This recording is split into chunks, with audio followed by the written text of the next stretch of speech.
எல்லாரும் பொம்மை அழகழகா வச்சு வரிசையாக நிற்கிறீங்க. என்னென்ன பொம்மை வச்சுருக்கீங்கன்னு பார்ப்போம்மா. அழகழகா என்னென்ன பொம்மை என்னென்ன பொம்மை வச்சுருக்கீங்கன்னு பார்ப்போம்மா. எங்கள் வரிசையாக நில்லுங்க. நீங்கள் என்ன பொம்மை வச்சுருக்கீங்க? அப்புறம் என்ன பொம்மை? ரவுண்ட் பொம்மை. துரு நீங்கள் என்ன பொம்மை வச்சுருக்கீங்க? ஆரஞ்சு கலர் பொம்மை. என்ன பொம்மை? கரடி பொம்மை வச்சுருக்கீங்களா? கரடி பொம்மை. அப்புறம் ஹார்ட் பொம்மை. நீங்கள் என்ன பொம்மை வச்சுருக்கீங்க பாப்பா? நீங்கள் என்ன பொம்மை வச்சுருக்கீங்க? நீங்கள் என்ன பொம்மை வச்சுருக்கீங்க?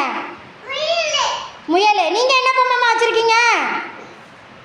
இதான் நீங்கள் என்ன பொம்மை வச்சுருக்கீங்க? என்னது என்னது? யானை குட்டியா? அப்புறம் நீங்கள் நீங்கள் ஓ உட்காந்துக்கணுமா? நீங்கள் என்ன பொம்மை வச்சுருக்கீங்க ஜெனிதா? என்ன பொம்மை? நீங்கள் என்ன பொம்மை வச்சுருக்கீங்க? என்ன பொம்மை அது? டைனோசரா? சரி, வெரி குட்.